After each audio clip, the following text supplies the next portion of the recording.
All right, f of x is equal to minus 2x squared plus 16x minus 4. Show the existence of a local maximum at x is equal to 4. So we don't even have to find where the maximum is. They're telling us it's at x is equal to 4. We just want to do this using the first and second derivative. So let's find the first derivative.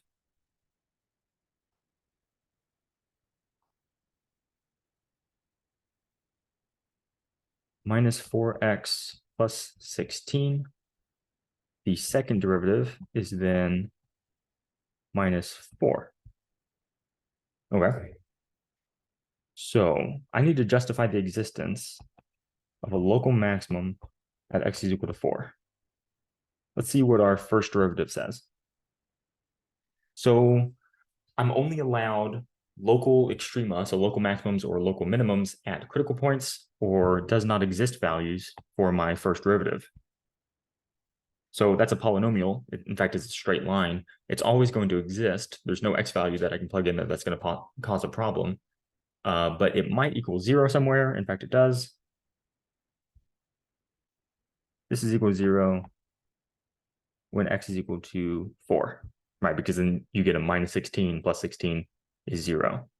So we're looking at the right point, right? There possibly is a maximum or a minimum right there. Now, to show why there is a maximum,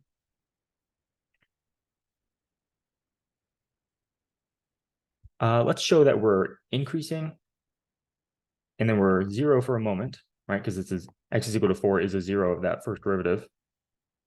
And then let's show that we start to decrease, right? That shows a maximum. So to show that we're increasing on the left side of 4, let's plug in a test value. Let's look at 3 into our first derivative. So f prime of 3 is equal to 4. That's positive. So a positive function means, or sorry, a positive derivative means an increasing function. I don't want to give it concavity just yet because we don't know that, but it's increasing. All right.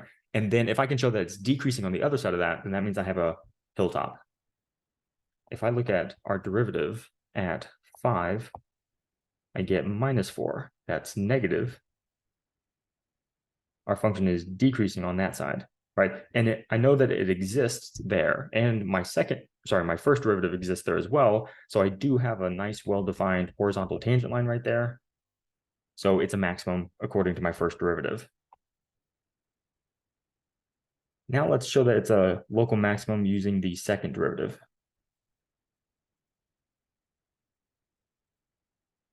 Okay, so we're still interested in x is equal to 4.